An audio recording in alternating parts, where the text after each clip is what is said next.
According to official sciences, there are no such things like UFOs.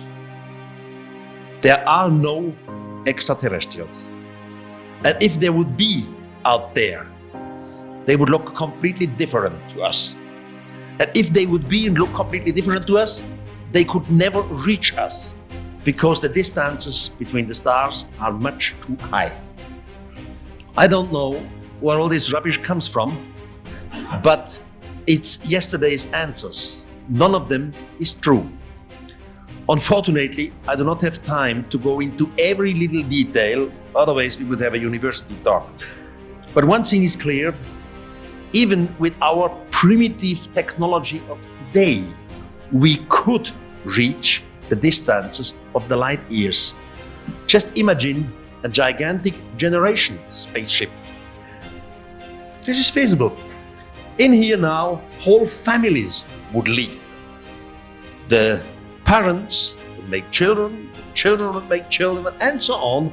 And maybe only generation, das kann man schwer vermachen, generation number 12 would reach the goal. Of course, it would be a very, very boring life. But theoretically, it is possible to do it. What do we know about extraterrestrials, about their lifespan, and so on? Now, the funny thing is that exactly this vision or this idea, which I have spelled out now, is a fact in the old holy Indian books. There, the books, which are Sanskrit texts, thousands of years old, there you can read that long time ago, gigantic cities surrounded our planet. These cities, we would call them mother spaceship, always stayed in orbit. They never reached the ground. But out of these cities, smaller vehicles have come down. In the old Indian literature, these vehicles are called the Vimanas. There are several types of Vimanas. What you see here is not my imagination, is not our imagination. We made these computer animations exactly according to the old Indian texts. So different types of Vimanas are described in these ancient books. Some of them must have looked like this one. Others had the shape of an egg. Some of them were extremely noisy. Others were absolutely silent, quiet. People were shocked when the shadows of these objects fell into their valleys. And in one of the old Indian texts, you can clearly read that finally 3 of these cities reached together on the firmament. A gigantic war between the gods had begun. Glittering rays were seen in the nightly sky. Some of the cities were destroyed, and for the earthling down on earth, it looked as if thousands and thousands of little stars would fall down on the ground. What you hear is not imagination, it's a fact in the old Indian literature. All the exact quotes you of course find in my book. Now you don't have to go far away to India to look in old holy books for indications of extraterrestrials. You can do it at home too. I mean, everyone here is aware of the case of the prophet Ezekiel in the Old Testament. Now I have new material concerning Ezekiel. Read Ezekiel. You will find him on the end of the Bible, of the Old Testament. Ezekiel, you have to know about him professionally. Ezekiel was high priest on the Temple of Jerusalem. And in his time, whole Jerusalem was taken over. It was a war between the Babylonians and Jerusalem. And the high society of Jerusalem was captured from the Babylonians. So they went all to Babylonians and they were handled like slaves. Ezekiel was one of them. And why he was captured, something very strange occurred. From the northwest of the sky, a vehicle came down. The men who worked down there, they saw the vehicle. And first they heard the noise. Ezekiel described the noise with the thundering of a waterfall.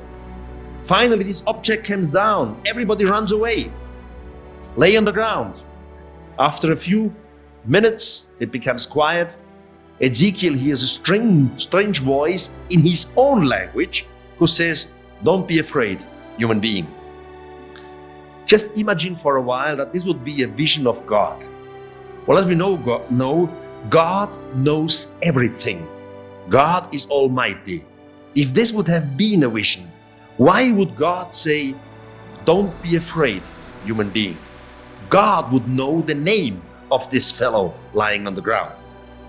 But these extraterrestrials don't know the name. They cannot say, "Don't be afraid, Ezekiel," because they don't know his name, at least not in the beginning. So still Ezekiel is afraid. Finally, he becomes calmer and he starts to describe what he sees in every detail.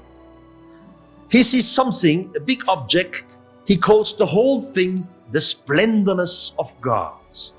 On top of it, he sees something like a diamond. And inside the diamond, there is a throne. And on the throne, somebody is sitting, looking like a man in glittering clothes. And a little further down, he sees 4 living creatures. These living creatures had wings, each one 4 wings. And when the wings moves, he hears this terrible noise, which he compared with the thundering of a waterfall. Lower, he sees some wheels. He described 4 wheels, and he says it looked as if one wheel were in the middle of another wheel. And they went straight forward, and they turned not as they went. And under the wheels, he sees the legs. He describes the legs. They look metallic, like sparkling metal, and so on and so on. I don't want to have Ezekiel speech. 25 years ago, I had a lecture at NASA, here in Huntsville, National Aeronautics and Space Administration. And there a group of engineers were. Among them was Mr. Joseph Brumlich. He was the head of the engineers. And he was very astonished about my speech and about Ezekiel. And he said to himself, "This is impossible.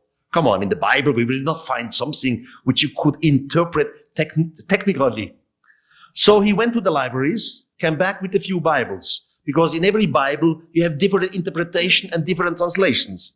And Mr. Joseph Blumrich and a few men around him started to take Ezekiel literally, word by word. If this story is true, how would the object which he described have looked like? That's the result of it. This is what Ezekiel calls the splendorness of God. This is not a spaceship with which you could move toward the stars. We would call it a space shuttle. The old Indian call it a vimana. It's one of these vehicles which just served between the surface of the Earth and the mother spaceship which was surrounding the Earth. On top, Ezekiel sees the diamond with the throne inside, while the command station with the view around, and of course, the pilot's seat. He describes the living beings with their wings. But in reality, as you see, these are helicopters. Why doesn't he use the word helicopter? Because in his time, something like a helicopter does not exist. He has no idea. He believes that these beings must be alive because they move, and later the legs, and so on. If you read Ezekiel in the Bible, and you continue to read, in chapter 40, he says that this object arrived a second time. The second time he's not afraid anymore because he knows them in between. And the second time they took him and put him up here into the command station. Obviously he's now seated at the co-pilot's seat. And they bring him away, they fly him away, and Ezekiel states, "They brought me on a very, very high mountain." He repeats this twice, very, very high mountain. And he continues by saying, "Oh, thank you, it's okay, oops. If this works, okay." He looks down and he says, Beneath me, I had something like a city. It was not a city, something like a city. And in the center of it was something like a temple. And the splendorness of God entered directly into the temple, which means in practice the temple had no roof. Otherwise the object couldn't go in. Again, he hears the noise of the living creatures, a terrible noise. Finally, it becomes silent, and outside of the temple wall, there is a man Ezekiel describes in glittering clothes. This man in glittering clothes has a measuring instrument in his hand, or a measurement, and he gives this measurement, he hands it to Ezekiel, and he commands that Ezekiel should measure the whole temple. Now Ezekiel himself is astonished. He doesn't understand the situation anymore. He has the courage to ask back to this man, why? What for should I measure this temple? And the answer was, that's the reason why we brought you here. So he starts measuring. Just read Ezekiel, chapter 42. Pages of pages, exact measuring. The length, the width, how high it was, the stairs, everything is a measurement. A German engineer, a few years ago, his name is Hans Herbert Bayer, he was astonished about these measurements. And he said, what kind of building could this be? And he again took Ezekiel literally. He did not add 1 inch. He took nothing off. He exactly took the measurements of Ezekiel, started to calculate, to reconstruct, and to design. And as you see, the building looked almost like a stadium. And the space shuttle, or the Vimana, fits exactly into it. In this case, we have a proof by indication. 2 groups on 2 different continents. NASA, here in the United States, in Huntsville, and the German engineer Bayer. NASA only take the first part of the book of Ezekiel, and the outcome of it was this. The German fellow only took the second part of the book of Ezekiel, the so-called temple, and the outcome was this. And both fit together. Now here we should maybe lose a few words about the theologians. If you hear a priest talking about Ezekiel, they tell you that Ezekiel had in reality a vision. He saw God on his throne coming down to earth, on his wagon coming down to earth. I never understood why God needs a wagon to come to earth. But anyhow, that's another question. And then they say when Ezekiel makes his measurement about this temple, he's in reality having a vision of a future temple in a future Jerusalem. But this can't be true. Why not? Ezekiel himself described, they brought me on a very, very high mountain. I'm sorry, in Jerusalem and around Jerusalem, there are no high mountains. I know the region very well, a few hills, that's all. Then he looks down and he says, beneath me was something like a city. Well, Ezekiel grew up in Jerusalem. He knows his city. He knows the streets. If it would have been Jerusalem, he would have said, well, down I saw Jerusalem. But it's not Jerusalem. And he continues by saying, and in the middle of it was something like a temple. Why does he say like a temple? He himself, by profession, is high priest on the temple. For God's sake, he should know what a temple is. Why does he say why? It looks like a temple. Because it's not a temple. Maybe we should ask us here, what was the meaning of the word temple some thousands of years in the past? A temple was nothing else than a building in which the gods lived. If you look at it this way, the translation temple is still correct. But on what purpose should all this have been done? Just imagine the following situation. A group of extraterrestrials is observing, and this damned light now go a little off here that we see more of the screen. A group of extraterrestrials is observing Ezekiel and his men working outside of the city of Babylon. They observe of a distance and they learn the language of Ezekiel. They come down, they take Ezekiel. Why Ezekiel? Because he's the leader of the group, the most intelligent one. they bring him to their base station, which was on a high mountain somewhere on this planet. And there the man who was glittering gives him the measurement and orders him to measure the whole temple. And then they bring him back to his own people. Why? They knew exactly that the generation of Ezekiel could not understand what was going on. This generation believed that all this had to do something with God, especially if they took their high priest. So after he's brought back, his people would ask him, where have you been? What have they done with you? And he would explain and tell the story what happened to him. Now, because his word is heavy, his word has a weight. This story is not thrown away. It is written down and handed down for generations. And after thousands and thousands of years in the future, the generations will understand that this had nothing to do with God. It was a technical report. And it worked. As you see, because of Ezekiel, we have the modern interpretation. And this modern interpretation makes much more sense than every interpretation of yesterday. Yesterday's interpretation, they asked us, well, you have to believe this. This is a miracle. I don't want to believe too much. I try to know much more. And Ezekiel is only one case out of the holy books of mankind, which we interpreted in our modern way. And it always makes much more sense than ever before. This place is called Teotihuacan. So they ask, what's the meaning of Teotihuacan? What word? Well, it's the place where the gods and the men have met together. According to archaeology, the planning started at least 1000 BC. Again, we are in Stone Age. Again, they have no writing, they have no measurement tools, they have nothing which is modern, what they could use for their planning. 1000 BC was Stone Age. But they must have had, eggheads. Because these Stone Age planners first planned a gigantic road, large like the biggest boulevard here in Los Angeles. Why have they done this in Stone Age time? And the road, around 4 kilometers long, is laid out exactly in north-south. For what? Stone Age people. Why should this look north-south?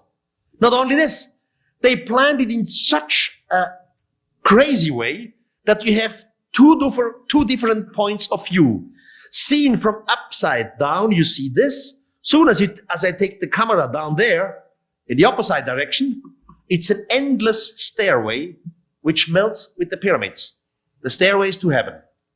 Now, if anybody is here who knows what this means in planning for Stone Age people, without any modern instrument, it's impossible, but it's not enough. All the buildings here are not just staying somewhere on coincidence. Each and every building, each and every building represents, again, one of our planet, the eclipse, including Uranus, Neptune, and Pluto. Pluto is a very, very teeny planet. We ourselves found it just in our century. Nobody could have known it at that time. The idea is not, I just repeat this, that extraterrestrials constructed Teotihuacan. Oh no. But it was the place where the gods met men. So men were very impressed about these gods. And men said, well, now you are living. We want to construct, to make something very, very big so that the future generation will always remember you. All right. The ET said, if you do this, take care that the main axis of a road is pointed out in the direction of north and south. And then your buildings, look, make it exactly in this and this and this and this distance. The Stone Age people didn't understand why. But the ETs knew that the intelligence of the future would sooner or later realize it. And then they start up with the questions. And without the question, you have no future questions. Look, if I ask, have we been visited by extraterrestrials in the past? This question comes to my mind not just because of a speculation. It becomes to my mind because of these indications. And soon as I have these questions, I go on and ask you the next question. Okay, if we were visited, what proof do we have? Must be something more closer. Maybe is there something which we can find? But before I have not the question, I will not look for proofs. So you need these kind of indications for the generations of the future. We have holy books. We have the Bible, old Indian texts. We have the cargo code, which we can prove. We have living mythologies. And we have hard facts. When you travel to Peru, to the highland of Peru, your guide, your tourist guide, will explain you very quick how an Inca wall looks like. This is a classical, typical Inca wall. Always these stones with different angles put together. Once you know one Inca wall, you know them all. You can say of a distance of a few hundred meters, oh, there's another Inca wall made by the Inca. But this here is not Inca construction. And it's much older than Inca. This is just 400 meters away from the Inca wall you just saw. Here we are above the city of Cusco in Peru, which is about 3,600 meters high. This is not Inca. It looks like concrete. When the Spanish conqueror appeared up here, all this was already existing. The Spanish asked the Inca, what is it? And they said, we don't know, because it's from the time of the gods. Which gods? The gods must have had such powerful weapons that they cut a piece of rock like we would cut a piece of cheese today. Or you go higher. In Bolivia, 4,100 meters high, there is a place called Pumapunku. You see there is no tree, no wood, because we are 4,100 meters high. On the other hand, there is no ice and snow because we are close to the equator. And here, gigantic platforms laid on the ground. These platforms, das kann man schärfer machen. These platforms are composed of granite and diorite or diorite. Diorite, this is a block of diorite, is much harder than granite or granite. I don't know how you say it here. Granite? Granite. So diorite is harder than granite.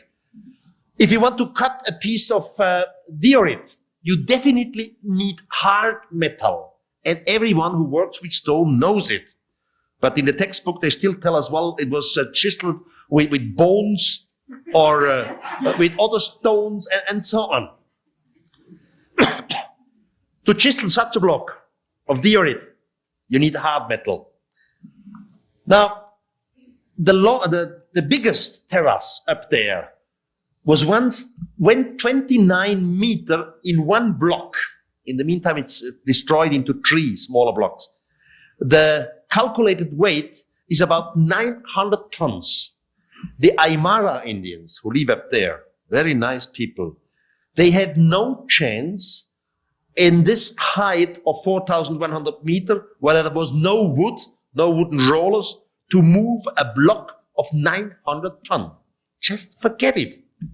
Now, if a Stone Age man would chisel out here, well, some angles and something, why would he do this? Because the block had to fit exactly into the next block. But the blocks are so complicated. Look at this. There are so many angles, right angles, perfectly. We still would have problems today to cut out this rectangular here. So if something does this means planning. No way out. Because the counterpart has to fit exactly on it. You see how complicated it is? This means planning. Planning means writing. They had no writing. They had no planning. We are in Stone Age. And indeed, they did it with diorite. Now, we measured up there 22 of these blocks. I had the help of technicians. Back home, we made a computer program, and we asked the computer what fits together in here. Well, I was standing here, and I didn't trust my eyes. It's all prefabricated stones, like Lego, you know. Soon as you want to have a brighter wall, you add more blocks. Soon as you want to have a higher wall, you add more blocks. But this is completely in contradiction of evolution of technology. There is not only an evolution in biology, you have an evolution in technology too. I mean, the car of today is not the same thing of a car which is 40 years old. That's evolution in technology. Here, the oldest blocks are the most perfect ones. Later, only rubbish was added. So what's wrong up here? Again, when the Spanish come, the conquerors, 400 years ago, this was all in ruins. The Spanish asked the Inca, what is this? And they said, no human being has ever seen this in construction. Because long time ago, this was the residence of their god Viracocha. Viracocha was their teacher from heaven. Viracocha later was disappointed by the human beings, and he destroyed his own residence. Why? He didn't want that one of the human tribes would make their installations in here and rule over the other tribes. That's why he destroyed it. But before he disappeared into the sky, he of course promised to come back to Earth. I'm sorry, I smoked too much, that's good. I really believe, because the technique is so complicated up here, that here we have it to do with the home base of the extraterrestrials. Now, you may come and say, come on, extraterrestrials, they have such a high technology, they would never work in stone. They use modern material, I don't know, plastic or whatever. Imagine we go in 20 years to the moon, and we make our installations on the moon, and later on the Mars. For sure, we would not take from our planet steel or iron and stuff like this up to the moon. It's too heavy. We don't take it. What we take from the Earth are, of course, the right plans, the right tools, dynamite, and whatever we need as modern thing, but not the basic constructing material. We know that there are stones up there of different forms and type. We know how to work with stones, how to cut stones. And stone is a wonderful basic material. It doesn't burn. It prevents you from heat and cold and so on. There where you have wild animals, it prevents you from animals. We will use stones on the other planets. Stones which already are there. We will not transport our stones from the Earth up there. But we will use it with prefabricated material, as we have seen here. I was talking about cargo cults. You know, in the meantime, what a cargo cult is. Cargo cult is imitating something which you don't understand. The most convincing example for cargo cult is here in the ground, about 3 meters under this pyramid. The pyramid is in Palenque. Palenque is Mexico, Mexico, Yucatan. In 1949, this was all covered with trees, bushes, and so on. You see here the next pyramid, which is still not discovered. Then they found up here a few holes in the ground. Well, that was curious. A big platform was cut out here at this place, and inside they saw the beginning of a stairway. Only the beginning, the first step, because all the rest was full with large stones. It took 3 years to bring these stones out here. They finally ended 3 meters below the pyramid in the ground, and they stand before a door which had the shape of a triangle. Brutally, this door was opened. Now they realized again the shape of a room, but they could not enter the room at that time because the room was completely covered with stalagmites. Stalagmites? Yes, okay. All these stalagmites were cut off. Now they stand on the ground. There was a large, big stone. This piece is 3.80 meters. It's bigger than the screen. 3.80 meters. 2.20 meters. Its weight is 10 tons. It's one block. And here, chiseled on the block, an incredible representation.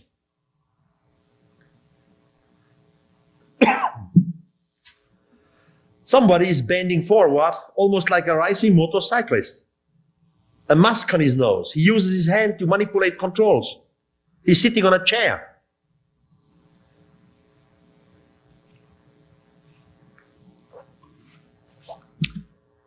He's surrounded by a frame. You see it up here, and it's coming in here. This frame goes all around, and at the end, you will see something like a linking flame, like an exhaust. Of course, shortly after this was discovered, the Maya world was thrown over. Then they were looking for a reasonable answer. What could this be? Professor Dr. Rutz, he was the one who discovered the stone, he said, well, this is a Maya boy. And this Maya boy is falling into the world of the underground. The next professor, he had a different point of view. He said, no, here we clearly see one tooth, and here is another, means two teeth, upper and the lower. This is an open mouth. It's the mouth of the underground monster. This monster is called Xialba. So this high priest is falling into the underground. But he added, as everyone can clearly see here, we have the cross of life, which means death and life are assembled together. We are a very funny society, really. Somebody comes and explains that this is the cross of life. Everybody says, oh yeah, of course we see it, it's the cross of life. I'm sorry, ladies and gentlemen, something like a cross of life does not exist. It's nothing else than a hollow phrase. It's an invention which comes out of the mouth of someone, and the rest of the world is copying it and brings it in the textbook. And in the universities, our poor students have to learn it. Have you ever had a beer with the cross of life? Of course, you could mix the cross of life somehow with Christianity, but this has nothing to do with Christianity. It's a complete different age, complete different culture. The next professor was, by the way, an American, Alden Mason. He said, no, this here in the back, which I just described before, it looks like an exhaust or fiery flame or whatever. This is nothing else than the stylized hairs of the beard of the weather god. This here we clearly can see is the tail of the rattle. Fantastic. A rat, the rat. Rattlesnake. Oh, tail, okay, whatever. So, the past 10 years, every tourist who goes down there, and also it's in the modern textbook, is explained that this is Pakal. You have to know the city here is called Palenque. And the family who ruled Palenque was the family of Pakal. This is true. And probably there is no doubt this is Pakal. So it was always suggested that Pakal is on his way to Xialba, and Xialba means the underworld. In the newest archaeological book of Professor Dr. Linda Sheely, she's an American, she died a few months ago, a brilliant lady, by the way. She suggested, well, maybe this could be seen as the Milky Way and this the firmament. So Pakal is in reality not on the way to the underworld, but is on the way to the Milky Way. Maybe situation changes after a few years. You see a writing all around. These are called glyphs, Maya glyphs. Some of these glyphs are known. For example, we know exactly the Maya calendar. The oldest date, which you found here, translated into our modern calendar, gives the date for August 14th, 3114 BC. At that time, the family Pakal was not even existing. The Mayas did not exist. August 14, 3114 in our calendar dates. So many things are still controversial. Okay, even it is Pakal. I agree, maybe this Pakal. Good. But what is he doing in this silly possession? Now, I have been accused, still am accused, that it is not correct to show to the public this plate in this form you see it, you know, in this enlarged form. Because in fact, the entry, when you come down the stair, is from this side. So it has been said, we should turn this tombstone on the other side, which would give a complete different opinion. Looks like this now. Now, as soon as I see this, I, of course, have my inspirations, because I travel every year still about 100,000 kilometers in flight. And when I see something like this, I said to myself, now, come on. I saw this before, 20,000 kilometers away, far away, in Asia. Jetzt muss dann das Dings wechseln schnell. In Asia, doesn't matter if you are in India or in Java or whatever, you always will find the architectural form, the temple form of the stupa. You will just see a stupa. Hast du es drin? Okay, I tried. Okay. This is a stupa here. This temple here is the Borobudur in Middle Java. is composed of over 144 stupas. In Buddhism, the stupa has different meanings, but we do not need Buddhism because this form, the architectural shape, is older than Buddhism. It dates back to the predecessors of the Buddhism, which were the Jainas, the religion of the China. And among the Jaina, the stupa had only one meaning. The stupa was a chariot to the gods. They believed when a priest wanted to reach the world of the gods, he had to make special washings, cleanings. He had to put special clothes on, and then he had to climb into the stupa. In fact, in every stupa, somebody is sitting. Now, because this is a Buddhistic temple, you see young Buddha in here. And what is he doing here? With his elbows and his hands, he's manipulating some control. Because the belief was, once he is in the stupa and he wants to reach the world of the gods, he has to do special symbolic movements with his hands. Now let's go back to Mexico, where we just were before. If you look at this way, here you have the tower of the stupa. You have the shape like the bell of the stupa. And here the man sits with his elbows and uses his hands to manipulate some controls. Probably it was misunderstanding technology. That's all what it was in Mexico and in Asia. Because all over the world, we had the same examples. It's nothing more than cargo cult. But we humans, clever, intelligent, we made out religious of it. Thank you, God. Fantastic. An example which, of course, is kann man noch schärfer haben. An example which, of course, is worldwide, and here I really can bring you news, is the Great Pyramid. According to Egyptologists, there are no secrets. They hate secrets. The pyramid is very simple. It was constructed 2500 BC by a pharaoh, a king of the name of Cheops. And he had 100,000 slaves or free men who helped him. The building was constructed within 20 years.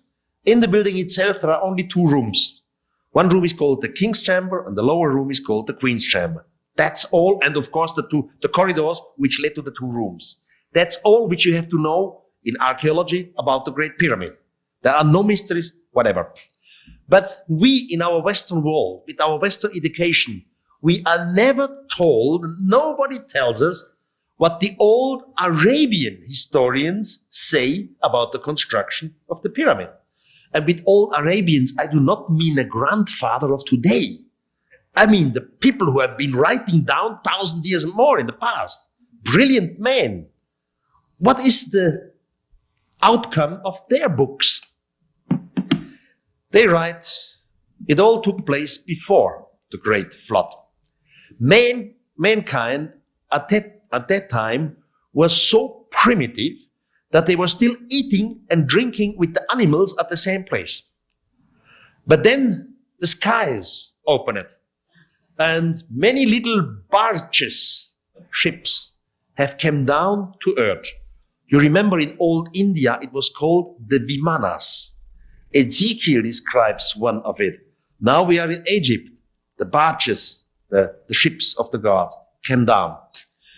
Out of the ships, the teachers from heaven descended. In the beginning, they installed the first school in the land of Nile. Then they used force to force these primitive beings into the schools. After some months or weeks, we don't know, they realized that some of these primitives were not primitive. There were quite intelligent ones among them. And the most intelligent one they called Saurid, the Arabian form Saurid. And then the historians say clearly, Saurid is the same which the Hebrew community calls Enoch. Be careful now. According to Arabian tradition, this happened before the Great Flood. They say Saurid, who was the most intelligent one, is the same which the Hebrew community call Enoch. So let's go to the Hebrew history, switch to the Hebrew history, before the Great Flood, which is again the Old Testament, the Bible. Before the Great Flood, you have 10 prophets or 10 patriarchs. One of them had the name Enoch. And according to the Bible, Enoch is the first man who disappears from this planet in a fiery chariot. So here I have a link again. Now I stay with the name of Saurit, but you always have in mind Saurit and Enoch, the same figure. So Saurit was the most intelligent one, and they learned him how to write. After he could write, they dictated him 300 books. By the way, in the story of Enoch, you read a similar story. But now I stay with the Arab tradition. They dictated him 300 books. While he was writing, one of the teachers from heaven appeared and said, a terrible water catastrophe would destroy the surface of the earth. Saurit heard this, and he said, well, in that case, it was all for nothing what they taught him. All his books would disappear, and mankind, after the Great Flood, must begin again from the beginning. So they had nothing to learn from their time. And he kindly asked the teacher from heaven to construct a gigantic building.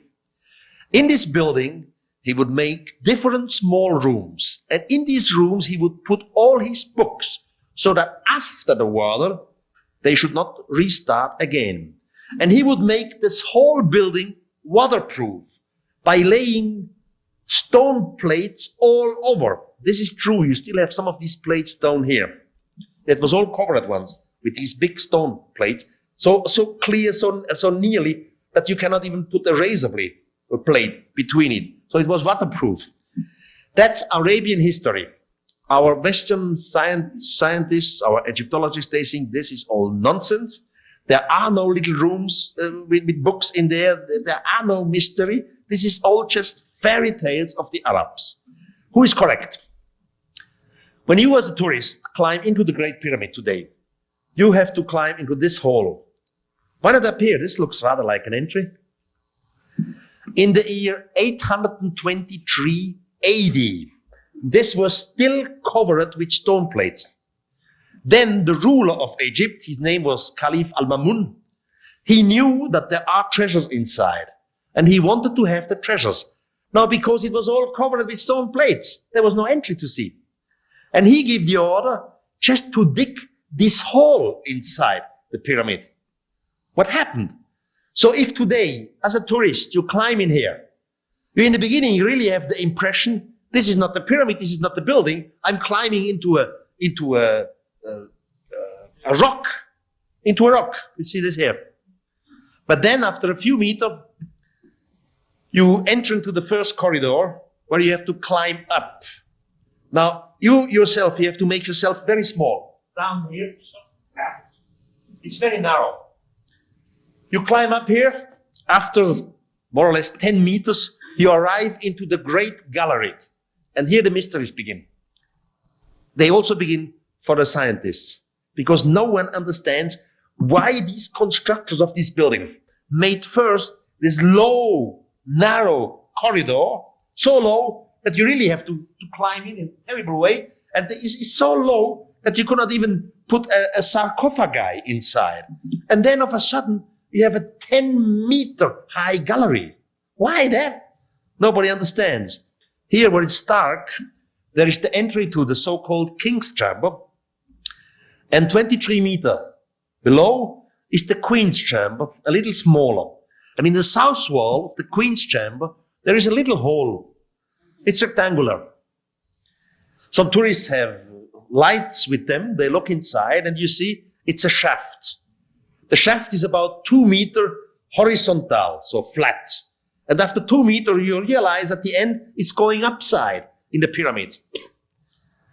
In the textbooks of archaeology, you read that this shaft is a blind shaft. It's only about 8 meters long, and then it has a dead end. It doesn't continue. It's made symbolically, they say, so that the soul of the pharaoh could disappear after he's dead to the gods up there, or Osiris, Isis, and so on. One of my friends, a German engineer, he was an unbeliever, and he constructed with his own hands a small robot. Now, this robot is not bigger than a bottle of wine. It's a small machine.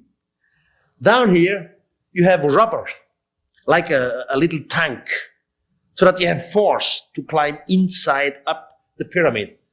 The upper side here, there is a hydro, wie sagt man das? Wie heißt das schon wieder? Yeah, hydraulics, thank you for your help.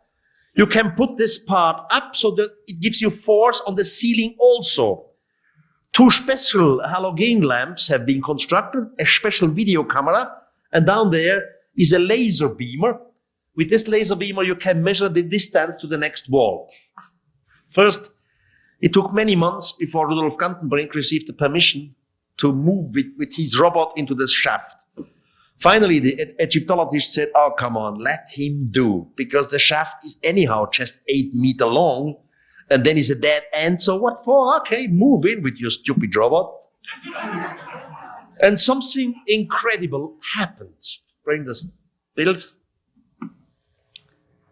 While you see these pictures, which by the way are exclusive, you have to be absolutely aware that this shaft was constructed at the same time with the pyramid.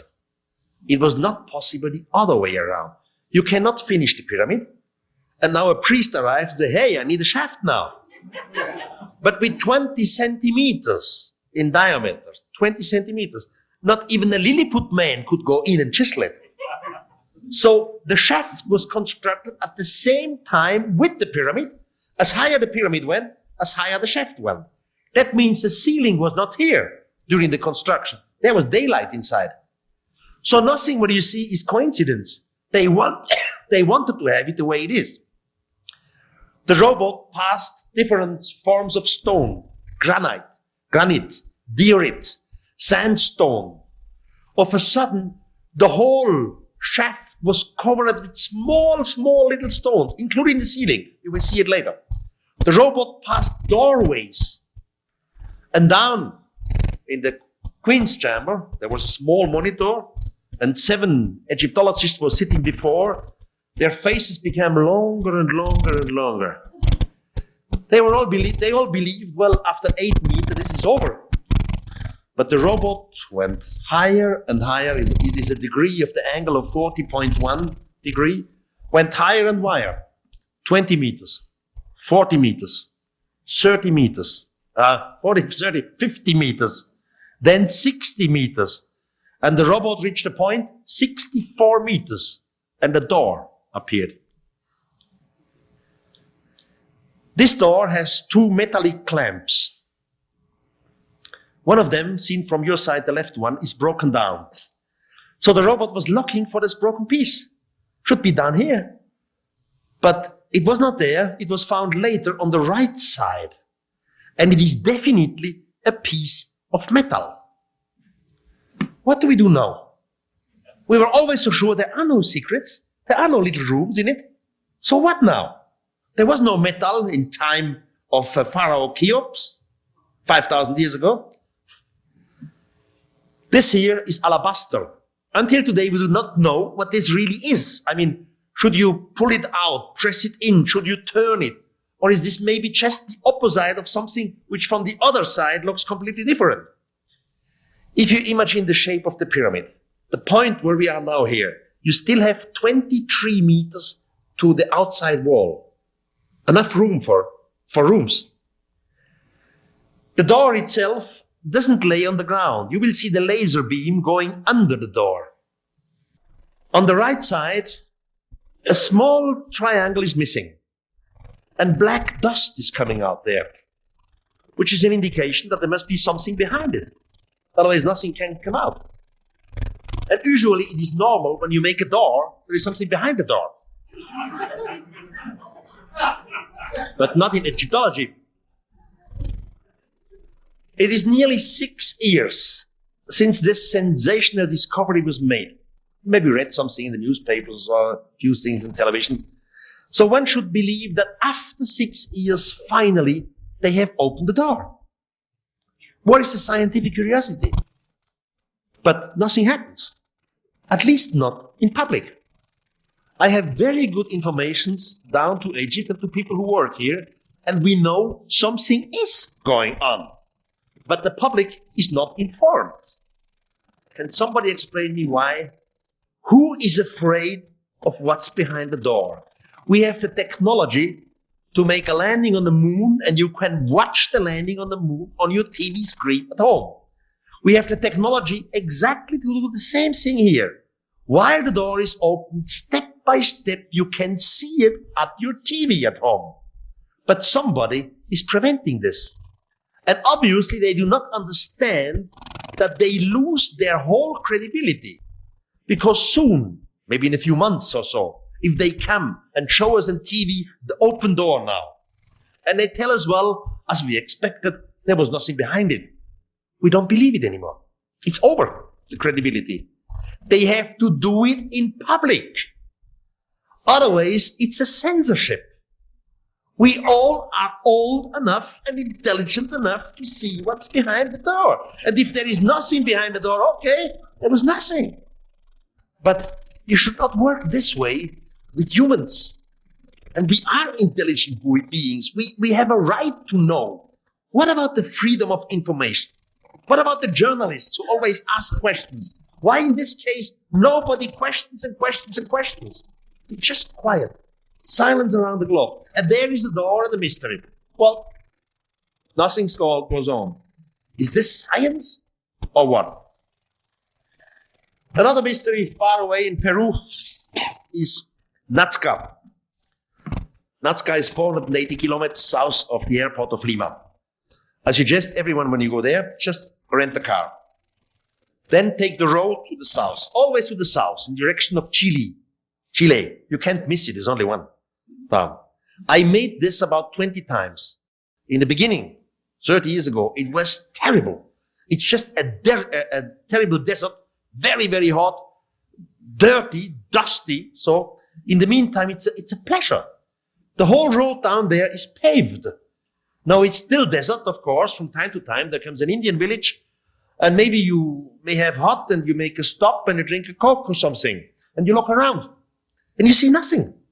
Desert, dry mountains in the back, and maybe stones. They have a color, a rusty color.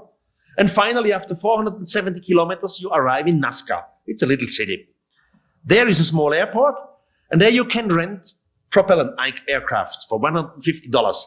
And they fly you over the plain of Nazca. Now the same thing, which you just have crossed by your car. You can't believe it. But you see down in Nazca, in the desert, bring the spirit. You see gigantic figures. Hier not very clear. Kann man da schärfer einstellen, verdammt nochmal? Doch, das geht. There was a spider. Here is a bird. There should be a flower.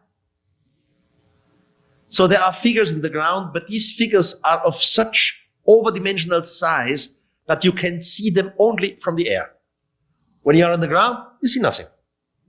Only from the air.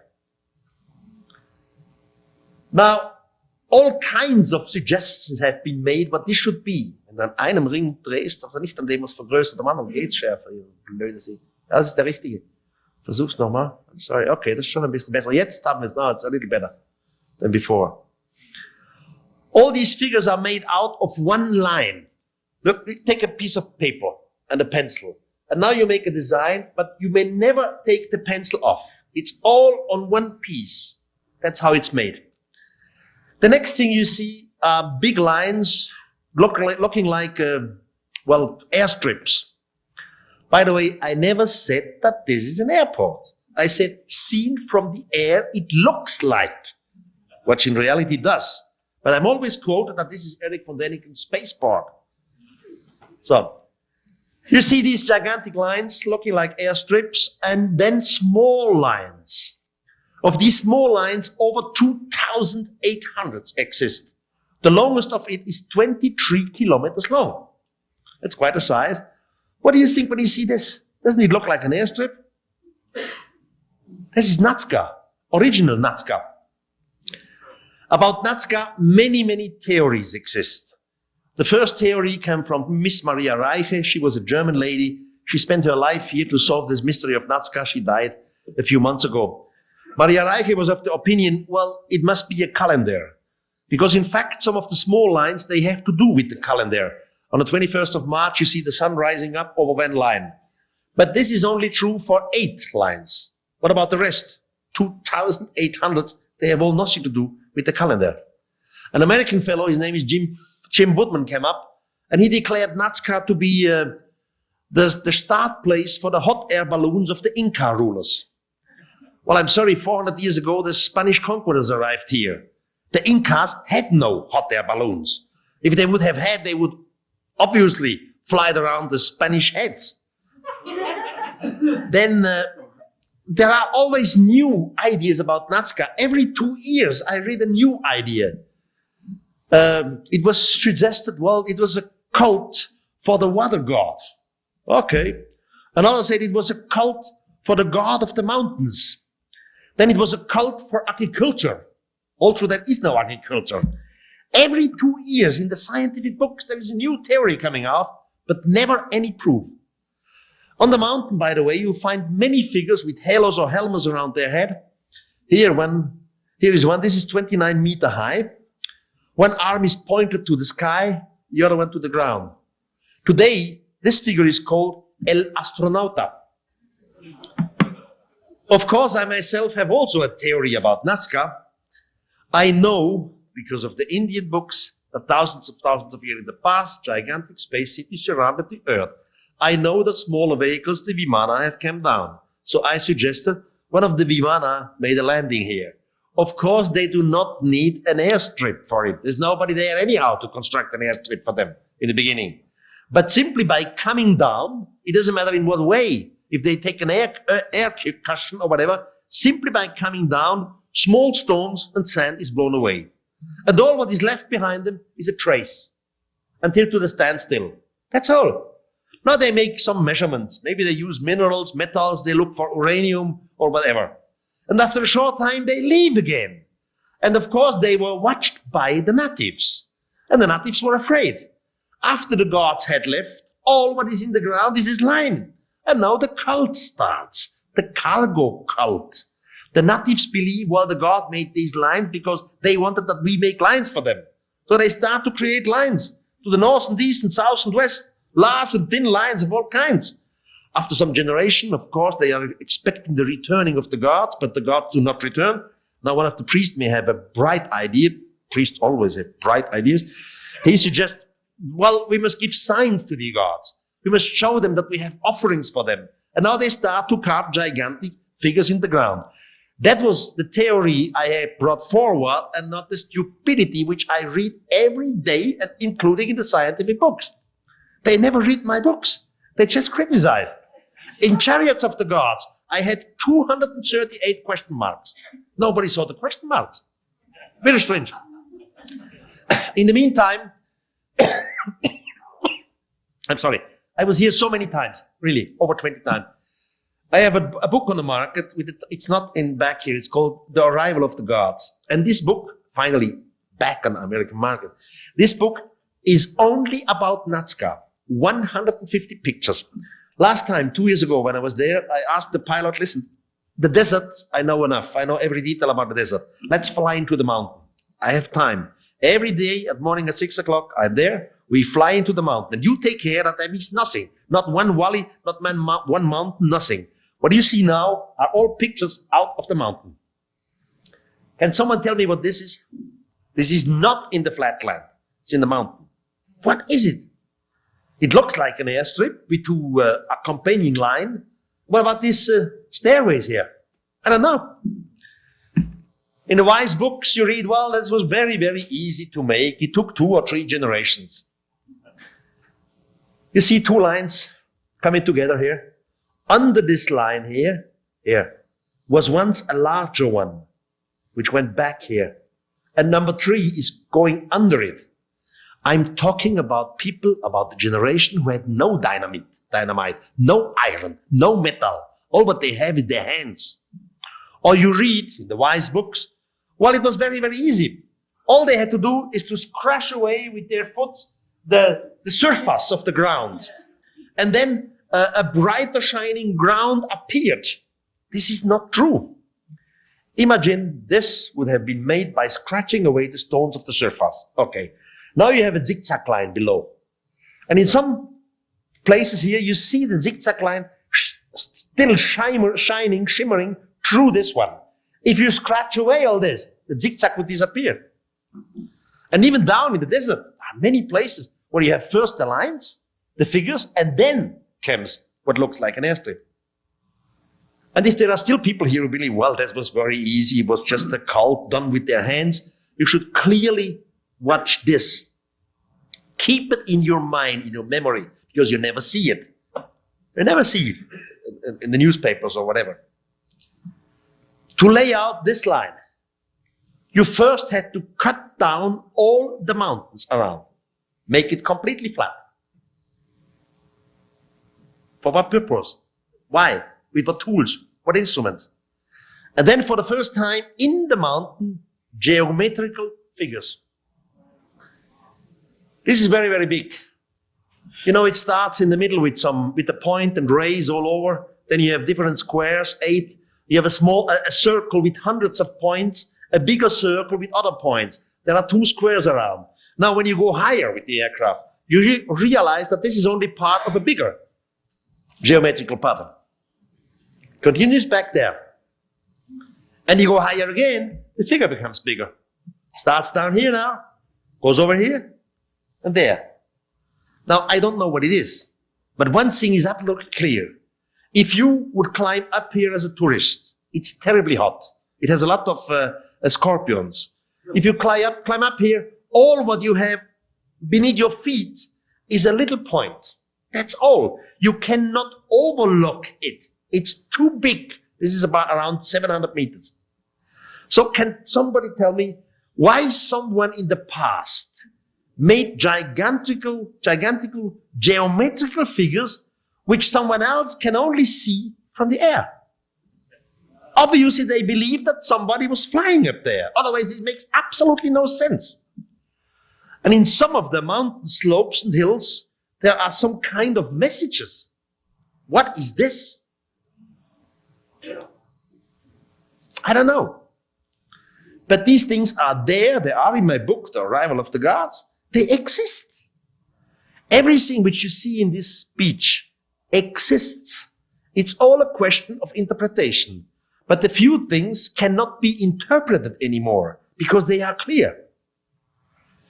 And if someone still has the latest doubts that we were visited by extraterrestrials in the past, I suggest that you go down to Mexico next year on the 21st of March and you go to Chichen Itza.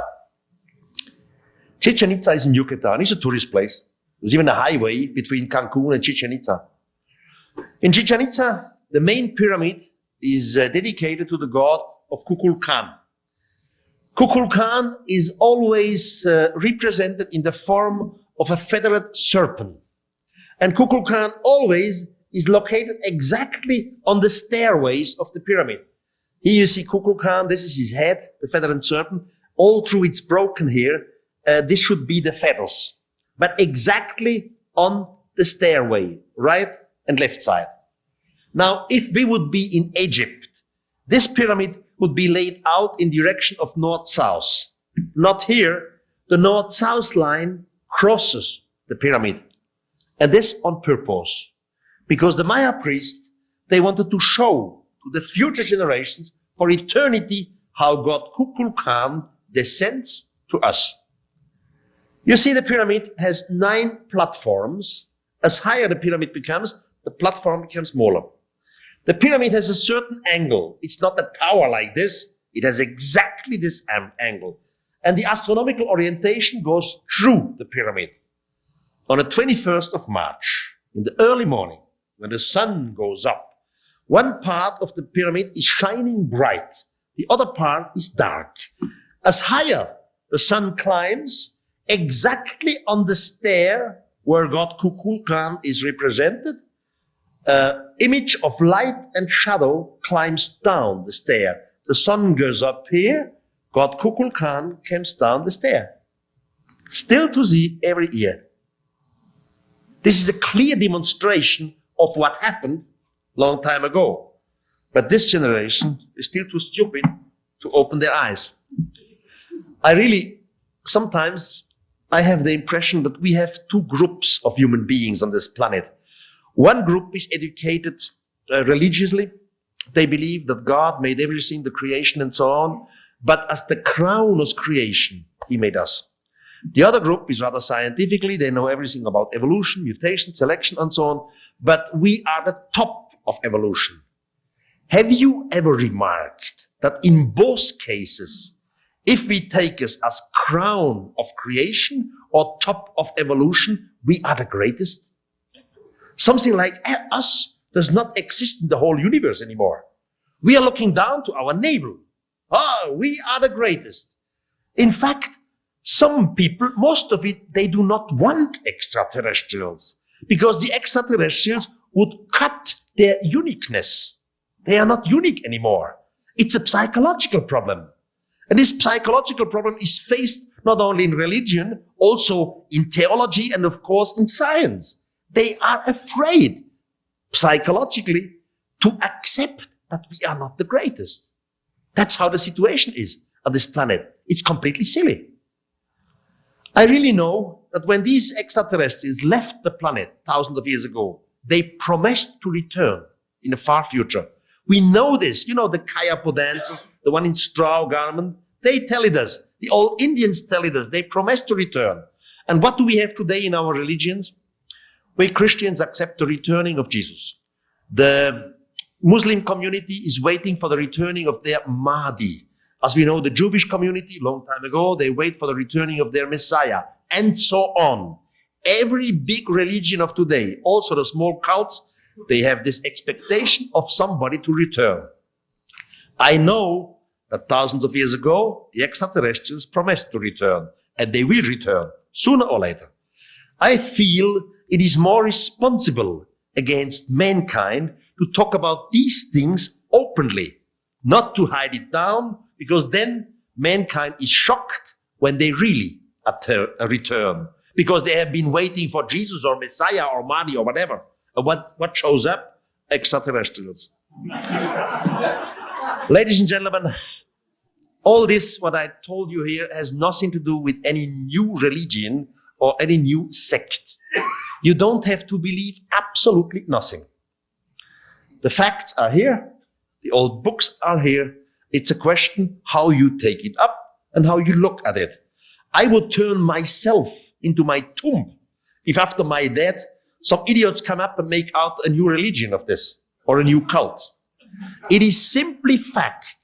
Just look at it with modern eyes and sooner or later you will come to a similar conclusion.